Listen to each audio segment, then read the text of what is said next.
seja o nosso Senhor Jesus Cristo. Já podemos ir para casa, né? Já estamos com o coração cheio de alegria, renovado, batizado no Espírito Santo, né?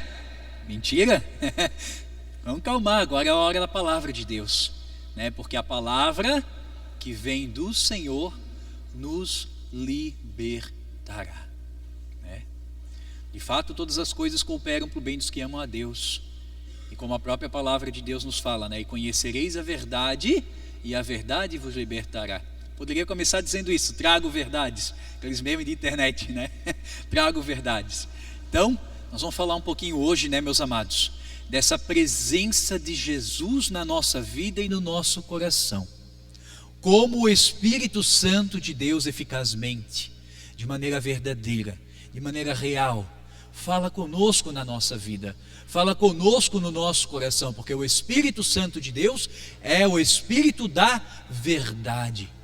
Porque eu e você somos batizados, e por essa graça do batismo nós somos filhos de Deus, e o Espírito de Deus que habita nos nossos corações nos revela a verdade de Deus para a nossa vida, atualizada na palavra de Deus para o dia de hoje. Veja que bonito, que maravilhoso. O tempo de Deus para a nossa vida atualiza em nós, no nosso tempo, a graça para que a gente precisa para bem viver no hoje, no agora. Então a palavra de Deus não é uma coisa ultrapassada. A palavra de Deus não está lá em casa para ficar pegando poeira na estante. A palavra de Deus não é algo, uma orientação que vem um coach e diz, ó, faz isso que tu vai chegar naquilo. Não. A palavra de Deus tem um nome e é Jesus, porque o Verbo se fez carne e habitou entre nós. Essa palavra, como diz a musiquinha, né? O Senhor mexe e remexe o profundo do meu ser. É isso que a palavra de Deus faz com o nosso coração. E especialmente para nós que somos membros do movimento da Renovação Carismática Católica, glória a Deus, né? Nós somos da família carismática, isso é muito bom. Glória a Deus. Nós somos gente do movimento do Espírito Santo, isso é muito bom. O Espírito é para toda a igreja, mas a gente bebe desta água. Você pode bater no peito e dizer, sou carismático, glória a Deus. Isso é a nossa identidade, essa é a nossa vocação, esse é o nosso chamado. Senão Deus tinha colocado a gente no outro movimento, mas não. Ele chamou a gente para viver aqui, na Renovação Carismática Católica, com tudo que o Espírito Santo de Deus derrama para nós dentro desse movimento. Que bonito que nós acabamos de viver essa experiência de oração, no poder do Espírito. E isso é importante, meus amados, aqui e na nossa vida, porque nós vamos falar hoje sobre o senhorio de Jesus, como já nos dizia a Andréia, inspirada pelo Espírito Santo de Deus, Jesus que habita dentro do nosso coração, esse Deus que habita no meio de nós, esse Deus que está dentro do nosso coração, que habita em nós, porque Ele é a palavra viva do Pai, habita em nós pelo Espírito Santo de Deus, pela graça do batismo que recebemos, e isso, meus amados, já é graça suficiente para nos conduzir a viver em alegria. Só que o inimigo de Deus não quer que a gente tome posse disso, e é a hora da gente dar uma rasteira no capeta hoje, amém? Então é isso que nós vamos fazer hoje, dar uma rasteira no inimigo, para que a gente possa caminhar firmes na fé, buscando as coisas do alto, com todo o nosso coração. Porque é importante, meus amados, nós entendermos uma coisa: existe um Deus todo-poderoso, Criador do céu e da terra. A diferença do Deus Criador de todas as coisas, o Pai, para os falsos deuses, meus amados, isso é uma verdade objetiva, é que só há um Deus que revelou-se. Então a revelação divina, ela é a confirmação de que há um Deus que governa tudo e todos. Há um Deus pelo qual nós devemos adorar, bendizer e buscar orientar a nossa vida pelo poder da sua palavra. Então esse é um princípio objetivo que nós temos que ter no nosso coração. Existe um Deus, e esse Deus manifestou-se para uma raça, a raça eleita, a raça de Israel. E não contente ainda somente pelos seus prodígios e sinais, manifestou-se através de seu Filho, Jesus Cristo, que é Deus conosco, Emanuel. Isto é um princípio eterno, isto é um princípio que nós temos que ter dentro do nosso coração, para não nos deixarmos seduzir por falsos deuses, não nos deixarmos seduzir por falsas doutrinas, não nos deixarmos seduzir pelas vozes do mundo. Estão entendendo? Deu para entender que existe um Deus, e esse Deus se revelou, e esse Deus é Jesus. Parece besteira, mas se não fosse, teria muita gente aí no mundo que confessaria que Jesus Cristo é Deus. E muita gente não confessa e não crê. E muitas denominações não aceitam que Jesus é Deus. Então, a partir deste princípio, nós podemos mergulhar naquilo que a palavra de Deus falou para nós no núcleo de oração e entender de que modo nós devemos viver o senhorio de Jesus na nossa vida, porque nós confessamos que Jesus Cristo é o Filho de Deus, Jesus Cristo é Deus, Jesus Cristo é Rei e Jesus Cristo é Senhor. Amém? Sim ou não? Está fraco? Ô, povo, força! Força, se a gente quer dar uma rasteira no inimigo, a gente tem que ter força. Tem que dizer um amém com convicção, com o coração. E eu te convido, meu amado, minha amada, a ir lá no livro do profeta Zacarias, lá no Antigo Testamento. Livro de Zacarias, no capítulo 14, dos versículos 6 a 9, que é a palavra que o Senhor nos deu de direcionamento para falarmos, realmente sobre o senhorio de Jesus na nossa vida. Sobre aquilo que a palavra de Deus deseja atualizar no tempo para nós aqui deste grupo de oração, Divina Misericórdia. Então, o que Deus deseja atualizar para nós, na nossa vida, no nosso grupo, na nossa família, e é muito importante isso, porque isso demonstra todo o carinho, todo o amor, todo o cuidado desse Deus que nos fala pessoalmente, um Deus que fala olhando para você, nos teus olhos, na tua vida, para você pai, para você mãe, para os nossos filhos, para os nossos irmãos. Deus não está olhando para a gente de maneira genérica. Ele está nos olhando no olho hoje, dizendo: meu filho, é por aqui. É isso. Deus, enquanto Pai, nessa noite, pela palavra, nos dá essa orientação, atualizando essa palavra para a nossa realidade. Porque Deus fala em 3 momentos, meus amados, quando convida a gente a anunciar a palavra. Fala no núcleo, quando vem a palavra de Deus para o nosso discernimento. Fala ao nosso coração quando nos colocamos em oração. E fala aqui também, como o Senhor tem falado, diante de cada oração. Então preste muita atenção. Cada momento, cada oração é importante, porque é Deus falando com você. Na criança que está aqui na frente, no teu irmão que está no banco, Deus está falando conosco a todo o momento. Não sejamos desatentos, não sejamos insensíveis.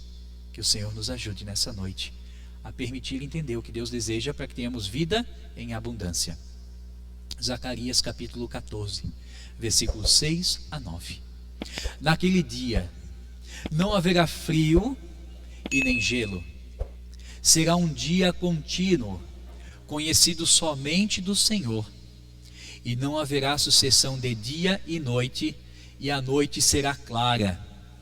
Naquele dia jorrará água corrente de Jerusalém, metade para o mar do nascente, e metade para o mar do poente.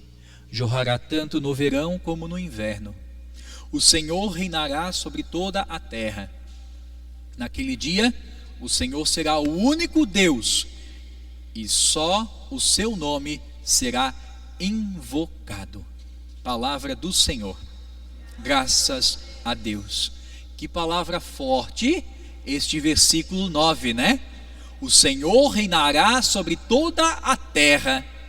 Naquele dia o Senhor será o único Deus, e só o seu nome será invocado. Por isso que é importante nós entendermos nesta introdução que há uma verdade objetiva sobre Deus Todo-Poderoso, sobre Deus o Pai, Pai de nosso Senhor Jesus Cristo, que se revelou em Jesus, em sua paixão, morte e ressurreição, e derramou sobre nós o Espírito Santo, porque isso define este oráculo e esta promessa que o Senhor reinará sobre toda a terra. Neste momento, o profeta Zacarias, no capítulo 14, falava, se nós pegarmos os primeiros versículos, sobre o dia do Senhor. E algo que me tocava muito o coração, porque veja, Deus já no Antigo Testamento falava sobre coisas que aconteceriam após a encarnação de seu Filho. Haverá o grande dia do Senhor, onde serão divididas as águas, onde mudarão tudo, e onde haverão novos céus e novas terras, como diz lá no Apocalipse.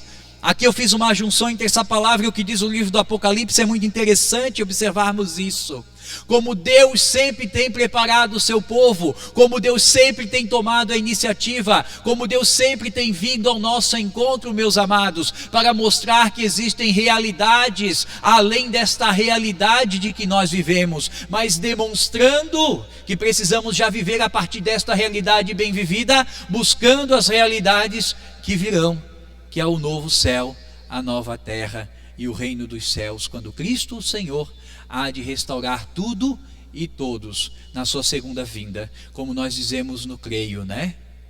Creio no Espírito Santo, na Santa Igreja Católica, na comunhão dos santos, na remissão dos pecados e na ressurreição da carne e na vida eterna. Então, se nós cremos na vida eterna, há um reino, e como disse o Cristo, o meu reino não é deste mundo. Então veja que interessante, há um rei e existe um reino, e o Senhor reinará sobre toda a terra. Neste momento, como nós estamos observando o Antigo Testamento e estamos trazendo para a nossa realidade, existem duas verdades aqui. Primeira, o reino de Deus que se estenderá sobre todas as nações, onde todos conhecerão a revelação de Deus, uno e trino, conhecerão e confessarão que Jesus Cristo é o Senhor. E há também o reino de Deus que habita no nosso coração. Quantos de nós já vimos que o reino de Deus é como a semente de mostarda que cai na terra boa, quando levanta se torna a maior das hortaliças? Quantos de nós já ouvimos que o reino de Deus, como disse agora, não é deste mundo? Quantos de nós sabemos que é preciso, através da oração, como dizia nossa irmã, através da comunhão, através de confessar essa verdade que há um Deus, permitir que o reino de Deus realmente aconteça dentro do nosso coração e na nossa vida. Para quê? Para essa primeira verdade, que nós precisamos estar conscientes que este reino que nasce nas nossas vidas, esse reino que brota nos nossos corações, o Espírito Santo de Deus prepara as nossas almas e o nosso coração para o reino dos céus que há de vir, para a nova vinda de nosso Senhor Jesus Cristo, como a própria palavra do profeta Zacarias vai falar aqui de maneira figurativa. No dia do Senhor não haverá frio nem gelo, será um dia contínuo. Não haverá sucessão de dia e noite. Na teologia, dia e noite é sinal de vida e morte. Então, para nós, para a nossa vida, para a nossa condição, buscar o reino de Deus compete a nós, com a nossa vida, com a nossa circunstância, com o agora. Buscar os meios para que nós possamos sim alcançar a salvação, sim buscar a vida eterna, mas fazendo que através da nossa vida, o reino de Deus já aconteça também na vida dos nossos irmãos, na vida da nossa igreja. Porque Jesus Cristo, nosso Senhor, nos santos evangelhos, lá especialmente no livro do evangelista Lucas, no capítulo 17, ele fala: o reino de Deus já está no meio de vós. E numa outra tradução ele diz que o reino de Deus está dentro de vós. Então, se nós pegarmos esse versículo de Zacarias dizendo que o Senhor reinará sobre toda a terra, e nós observarmos essa realidade que o reino de Deus está dentro de nós, é necessário de nós tomarmos essa consciência e essa atitude, dizendo: não, eu preciso, enquanto filho de Deus, fazer com a minha vida que o reino de Deus aconteça já nesta terra, que o reino de Deus aconteça na minha família, que o reino de Deus aconteça no meu grupo de oração, que o reino de Deus aconteça no meu trabalho, porque Jesus Cristo fez tudo o que Ele podia para nos ensinar o caminho de retorno à comunhão com Deus, para nos ensinar o caminho da oração, nos ensinar o caminho do perdão, nos ensinar o caminho da misericórdia, nos ensinar o caminho do amor verdadeiro. Está na hora da gente desenterrar o reino de Deus de dentro do nosso coração. A semente já está aí, mas quantas vezes são colocadas pedras, quantas vezes são colocados obstáculos, quantas vezes jogado entulho em cima da boa semente do reino, e a gente não percebe. O inimigo vai ficando sentado em cima e não deixando a gente progredir no bem, não deixando a gente progredir na caridade, não deixando a gente progredir no amor, nos seduzindo com o pecado, nos seduzindo com o prazer, nos seduzindo com as facilidades, nos seduzindo com o conforto, como o conforto tem sido o mal do século. Eu tenho um carro, quero um melhor, eu tenho uma casa, quero uma maior. Eu viajo, lá para a Barra do Liri. Hoje eu não quero ir para a Barra, eu quero ir para a Pinheira. Eu já não vou para Pinheira, eu quero ir lá para Praia Grande, a cidade das duas mentiras, não tem praia nem é grande, lá perto do Rio Grande do Sul, né? E assim vai, sempre quer mais, sempre quer mais, sempre quer mais, isso é muito bom. A gente não está pregando que a gente tem que ter uma vida medíocre, não, a gente tem que buscar de fato o nosso lugar na vida, mas tomando cuidado com a avareza, tomando cuidado com a cobiça, tomando cuidado para onde a gente norteia o nosso coração, porque a palavra de Deus nos fala: buscai em primeiro lugar o reino de Deus e a sua justiça, e tudo o mais vos será dado por acréscimo, na condição de que aquilo que você recebe te conduz à salvação e ao reino de Deus, e não à condenação, a pecado e à morte. Pelos frutos os conhecereis, o Senhor já dizia. Aquilo que fazemos na nossa vida demonstra se nós estamos tendo atitudes que nos fazem realmente entender que o reino de Deus está acontecendo na nossa vida, se o Senhor está reinando na nossa casa e no nosso coração, ou se os nossos pecados estão nos enfraquecendo e nos afastando do Senhor. Se nós vivemos no meio de briga, desentendimento, fofoca, embriaguez, descompromisso, falta de fé, falta de oração, ceticismo, falsas doutrinas, falsas ideologias, vai explicar bastante coisa se a nossa vida está indo para frente ou não. E aí quantos não se aplicam a estudar um pouquinho a palavra de Deus e conhecer Jesus? A rezar o Santo Terço em família, a dobrar o joelho em casa um pouquinho e rezar para buscar realmente ter comunhão com o Senhor, a participar bem da Santa Missa, a fazer uma boa confissão. Quanto católico não tem consciência que fazer uma boa confissão é importante? Limpar a nossa alma, arrancar o pecado, a raiz do pecado de dentro do coração. Às vezes o católico vai lá, paga psicólogo, paga coach, paga psiquiatra, paga tudo. Não é capaz de fazer uma boa confissão com o padre. Não é capaz de admitir, né? Porque é ignorância da palavra de Deus. Porque se a gente não se conhece, não conhece a nossa realidade frente a Deus, é uma ignorância. A gente nunca vai conseguir fazer uma confissão boa para arrancar o pecado de dentro do coração e dizer: ó, toma, Senhor, porque eu não quero mais essa imundície. Eu tenho fé de que se muito católico fizesse boa confissão, os psiquiatras iam ficar bastante preocupados com a demanda deles. Iam ficar bastante preocupados. Porque muitas doenças espirituais nascem justamente, né, desse ceticismo para com Deus. Dessa falta do entendimento de que só somos filhos de Deus, de que nós temos uma missão a cumprir nesta terra que o próprio Deus entregou para nós como vocação na condução que eu e você recebemos, o pai sendo bom pai, a mãe sendo uma boa mãe, os filhos sendo bons filhos também, honrando os seus pais.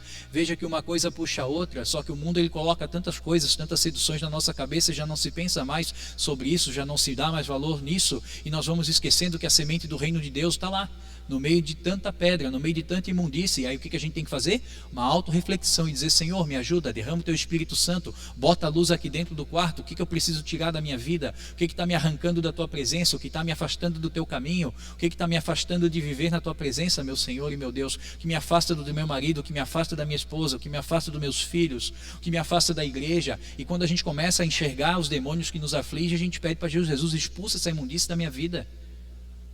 Aí a gente declara que Jesus é o Senhor da nossa vida, com atos e em verdade, fruto da nossa comunhão com Deus. A gente precisa estar aqui, ó, grudadinho com Jesus. E como dizia a Andréia novamente, né, com determinada determinação. Como dizia Santa Teresa d'Ávila, de determinada determinação. Nós vamos cair, nós vamos pecar, nós vamos fraquejar. Meus amados, eu posso admitir, esse pregador que está aqui na frente, muitas vezes é tão mais imundo, tão mais sujo, tão mais hipócrita, tão mais sujo do que muitos que estão dentro da igreja. Só que por que eu posso testemunhar isso? Porque eu encaro a minha verdade diante de Jesus. Quando eu olho para Jesus e eu vejo o que de fato eu faço, o que de fato eu sou, e que eu perco o respeito humano, e que eu posso admitir quem eu sou de verdade diante de Deus sem máscara, e assumir o amor que Deus tem por mim, já não importa mais, porque importa o que Deus pensar de mim. O que importa é quem eu sou diante de Deus. E muita gente se prende no respeito humano, que vão falar de mim. Ah, o Jefferson é hipócrita, ponto, o Jefferson é hipócrita. Um dia diante de Jesus eu vou me entender. Ah, o Jefferson é isso, é aquilo. Nós temos que ter medo de uma coisa na vida: do tribunal de Cristo. A última vez que eu vim nesse grupo de oração eu falei isso. Agora eu estou falando de novo. É o único tribunal, meus amados, que pode nos condenar ao inferno ou nos abrir as portas do céu. O tribunal do irmão sempre vai ser um tribunal imperfeito, porque o nosso único tribunal é fazer aquilo que Jesus mandou. O quê? Amar o irmão como ele nos mandou. E quando julgarmos, que o nosso julgamento seja conforme a justiça. E a nossa justiça, meus amados, é imperfeita, a justiça humana. A verdadeira justiça é a misericórdia que o Cristo conquistou para mim e para você. E isso é experimentar essa verdade do reino de Deus que se espalha sobre a terra, e onde nós possamos proclamar com a vida que de fato só há um único Deus, só há uma só fé, só há um só Senhor, e é Jesus Cristo, nosso Salvador. Quem mexe e remexe e muda o nosso coração, muda as nossas atitudes. Então nós precisamos sim nos preparar para a vida eterna, deixando que o reino de Deus nasça no nosso coração, mantendo o cuidado sobre a nossa vida presente, se comportando como bons católicos, sendo gente do bem. Jesus passou fazendo o bem, e nós também, meus amados, precisamos passar fazendo o bem, como Jesus, nosso Senhor, nos ensinou. Cuidado com a nossa vida, viver bem os sacramentos, conhecer quem nós somos diante de Deus. Diante dos homens, meus amados, glória a Deus se a gente receber um elogio, se a gente for bem tratado, glória a Deus. Se não, meus amados, o apóstolo Paulo sofreu pressão, foi apedrejado, foi colocado na cadeia, né? Foi chamado do monte de coisa, perdeu a cabeça por Jesus e hoje é um grande santo. E eu ainda nem comecei a apanhar, né? Então, ainda tem bastante coisa que ainda precisa acontecer. Tem muita coisa que o reino de Deus ainda precisa brotar dentro desse coração. E é o que o Senhor tem colocado no meu coração também para partilhar. Jesus, nosso Senhor, é quem nos dá consciência e ilumina a nossa vida, para que a gente possa de fato ter essa mudança e permita que o reino nasça no nosso coração. E por fim, meus amados, gostaria de falar sobre uma grande experiência do senhorio de Jesus, que aconteceu lá em Marcos, no capítulo 23, no versículo 39 a 43. Quero partilhar contigo essa palavra aqui para a gente poder rezar um pouquinho. Livro de Marcos, deixa eu só pegar aqui. Marcos, muito bem.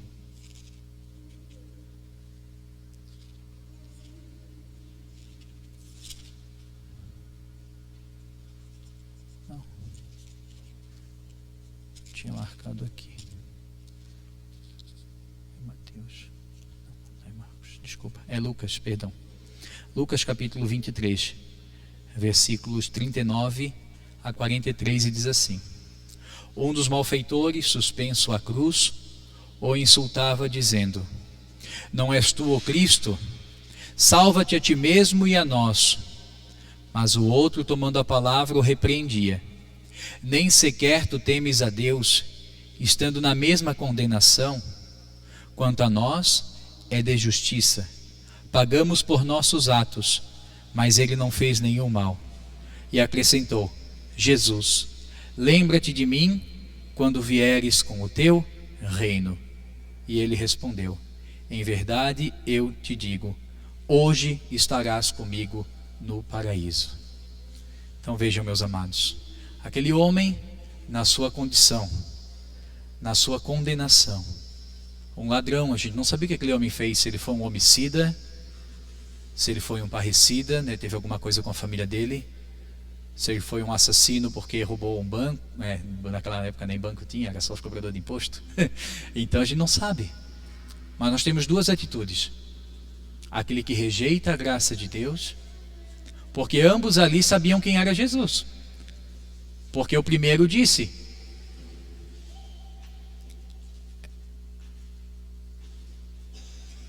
salva-te a ti mesmo e a nós. Então ele sabia quem era Jesus.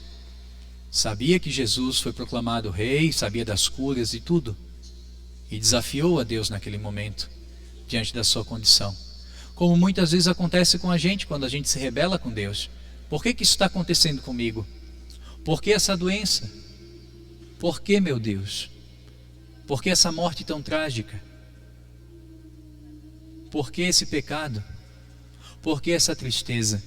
Os porquês da vida, né, que a gente começa a brigar com Deus. Eu também já briguei com Deus muita vez. E sempre que eu briguei, eu perdi. Demorou um pouquinho, mas sempre veio um anjo ali para dizer: Jefferson, para, né? calça a sandalinha da humildade e volta, né? Que Deus vai falar contigo no momento certo. E aí o segundo, né, que diz: nem sequer temes a Deus. Nem sequer temes a Deus. A grande diferença, meus amados, do coração de quem aceita ser governado por Deus, de quem aceita ser instruído por Deus, de quem encara realmente de fato o Evangelho, encara a sua verdade diante de Deus com o temor a Deus. Por isso essa é a grande diferença, meus amados. Não importa a circunstância que o Senhor vai encontrar você nessa noite, não importa os caminhos que nós trilhamos a chegar até aqui, querido irmão, querida irmã, porque Jesus quer amar muito você nessa noite. Dizer para você que não importa os caminhos que você tem trilhado, Ele é teu Senhor, teu amigo, Ele é fiel. Só que hoje o nosso coração precisa acolher esse Jesus com essa mesma disposição deste homem, com temor a Deus, reconhecendo quem Ele é, porque Ele ainda diz: nem sequer temes a Deus, estando nós na mesma condenação. Quanto a nós, é de justiça, pagamos por nossos atos. A consciência da nossa verdade. Por isso que eu digo, não tenho medo de admitir tudo aquilo que eu sou, que podem me dizer e achar de mim. O homem não vale pelo que tem, nem pelo que faz, mas sim pelo que ele é diante de Deus e nada mais. Assim dizia São Francisco de Assis. A consciência dos nossos próprios limites, a consciência da nossa verdade, porque essa consciência faz com que a gente, com temor a Deus, diga: Jesus, eu preciso de Ti. E ainda reconhecendo, né? Este não fez mal algum. Por isso que eu falei, nós precisamos pedir a Deus que tire do nosso coração a insensibilidade. Quanto somos insensíveis na nossa oração, somos insensíveis ao que Deus fez por nós. Somos insensíveis que fazemos uma oração depressa e não estamos acostumados a estar no colo de Jesus. Por isso peçamos ao Senhor que arranque do nosso coração essa insensibilidade. Reconhecer Ele não fez mal algum e, no entanto, Ele pagou o preço da nossa liberdade, dando a sua vida no madeiro da cruz, para que o resplendor da glória de Deus se manifeste na nossa vida. E ainda acrescentou: Jesus, lembra-te de mim quando estiveres no teu reino. Duas verdades: o reino de Deus acontece quando Cristo nosso Senhor virá em poder e glória para restabelecer em conosco os novos céus e nova terra. E o reino de Deus está dentro do nosso coração. Quando buscamos ter uma vida bem-aventurada, quando buscamos viver a virtude, quando buscamos viver o amor de Deus, quando buscamos ser bom católico, vivendo os sacramentos, e especialmente deixando-nos reconciliar com Deus. A glória de Deus, ela se manifesta na nossa vida e no nosso coração, quando nós nos deixamos reconciliar com Deus. E aí sim a gente pode ver cumprir na nossa promessa que o Senhor reina sobre toda a terra do nosso ser, sobre a nossa família, sobre o nosso coração, sobre a nossa intimidade, sobre o nosso trabalho, porque proclamamos que Jesus é o nosso Rei e nosso Senhor, com a nossa vida, com a nossa determinada determinação. Então eu te convido, meu irmão, minha irmã, nessa noite, vamos fazer como esse homem, que a igreja diz que é São Dimas, né? O bom ladrão. Lembra-te de mim quando estiveres no teu reino. Lembra-te de mim nessa condição, Jesus. Lembra-te do meu coração, porque eu desejo que o teu reino se manifeste na minha vida. Mas é preciso apresentar, é preciso colocar no altar do Senhor o holocausto da própria vida. Colocar tudo, o nosso coração, a nossa intimidade, para que Deus possa restaurar a nossa vida, como é promessa de Deus que Ele fez para nós em oração, enquanto também a Andréia proclamava. Hoje é o dia da restauração na nossa vida, mas Deus deseja realizar na medida que nós entregarmos. Jesus está aqui. Vem restaurar a minha vida, vem restaurar o meu coração, vem restaurar o meu casamento, a minha família, o meu trabalho. É preciso pedir. Então é isso que nós vamos fazer. Te convido neste momento a inclinar um pouquinho a tua cabeça, fechar os teus olhos. Coloca a tua mão sobre o teu coração, querido irmão, querida irmã. Nós vamos fazer uma oração com muita humildade neste momento. Quero te convidar a olhar para Jesus, nosso Senhor. Imagine agora o Senhor crucificado, imagine a cruz de Jesus. Imagine Jesus crucificado e você ali, como Maria ou como João aos pés da cruz. E você está olhando a nosso Senhor. Você está olhando a agonia que nosso Senhor Jesus está vivendo naquele momento. Está vendo o sangue, está vendo as chagas, está vendo esse cenário de dor. Mas vai tomando consciência que toda essa dor foi vivida por amor a ti, por amor à tua família, por amor aos teus filhos, por amor à tua decisão de formar uma família, por amor à tua decisão de ser um leigo, uma leiga, um homem, uma mulher consagrado, puro, para olhando para o Senhor, permitir através desse amor, deixar que a semente do reino de Deus, a semente da santidade de vida brote do teu coração, com força. Que o Senhor neste momento possa fazer sair do teu coração todas as pedras que foram colocadas sobre esta terra boa onde está essa semente do reino de Deus, para que o Senhor possa, derramando a sua graça do seu Espírito Santo, fazer com que brote esta semente do reino no teu coração. E tu possas amar como Jesus ama, você possa perdoar em nome de Jesus, você possa ter uma experiência com o Senhor que te ama neste momento, permitindo que Ele venha restaurar o teu coração e a tua vida. Por isso, permita neste momento ser tocado por Jesus, olhando para o Senhor, olhando para Ele no madeiro da cruz, dizendo: Jesus, eis aqui o meu coração. Toma, Senhor Jesus, a minha vida. Toma, Senhor, o meu coração ferido. Toma o meu coração chagado, Senhor. Toma aqui o meu coração que está empedernido com os pecados, Senhor, que eu não tenho conseguido vencer, com as embriaguezes dessa vida, Senhor Jesus, com os vícios e pecados, Senhor, que tantas vezes têm me afastado da Tua presença.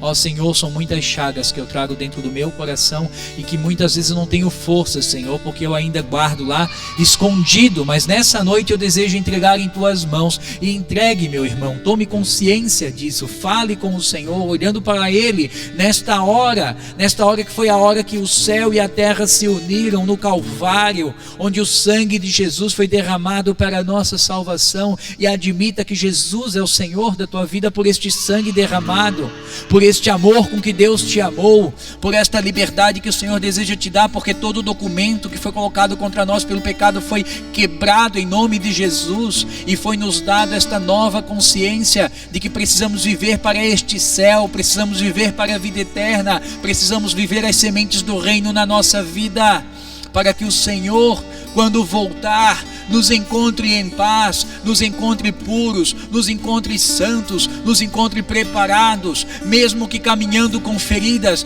mesmo que caminhando entre fidelidades, infidelidades e problemas e dificuldades e dores, ainda assim o Senhor nos encontre caminhando com determinada determinação, com força, sem parar, sem desistir, não dando ouvidos ao maligno, permitindo que das chagas do Senhor, da chaga do seu coração, possamos ser lavados, possamos ser purificados, e o sangue de Jesus possa, ao entrar na terra boa do nosso coração, fazer brotar essa semente do reino na tua vida, meu querido, minha querida. O Senhor te ama. Toma posse neste momento da graça que o Senhor te dá e admita: Jesus, Tu és o Senhor da minha vida. Tu és o Senhor da minha casa, Tu és o Senhor da minha família, Tu és, Senhor, o meu Senhor, o meu Deus, o meu tudo. Por isso vem, Senhor, fazer que brote essa semente do Teu reino no meu coração. Faz, Senhor, que brote a semente da santidade. Faz, Senhor, que brote a semente do amor. Faz, Senhor, que brote a semente das virtudes e bem-aventuranças. Faz tudo de novo, Senhor. Vem renovar, Senhor, a nossa vida. Jesus, que a Tua glória se estenda sobre toda a terra da minha vida, sobre toda a terra da minha casa, sobre toda a terra da minha família. E assim te peço, assim espero, assim eu creio e confesso, Senhor. Bendito e santo és. Glória a Deus, glória a Deus. Deus seja bendito e Deus seja louvado. A palavra de Deus no livro do Apocalipse fala, né? Mostrou-me depois um rio de água da vida, límpido como cristal, que saía do trono de Deus e do Cordeiro. No meio da praça, de um lado e do outro do rio, há árvores de vida que frutificam 12 vezes, dando fruto a cada mês, e suas folhas servem para curar as nações. Nunca mais haverá maldições. Nela estará o trono de Deus e do Cordeiro, e seus servos lhes prestarão culto. Verão a sua face, e o seu nome estará sobre as suas frontes. Já não haverá noite, ninguém mais precisará da luz da lâmpada, nem da luz do sol, porque o Senhor Deus brilhará sobre eles, e eles reinarão pelos séculos dos séculos. Palavra do Senhor. Graças a Deus.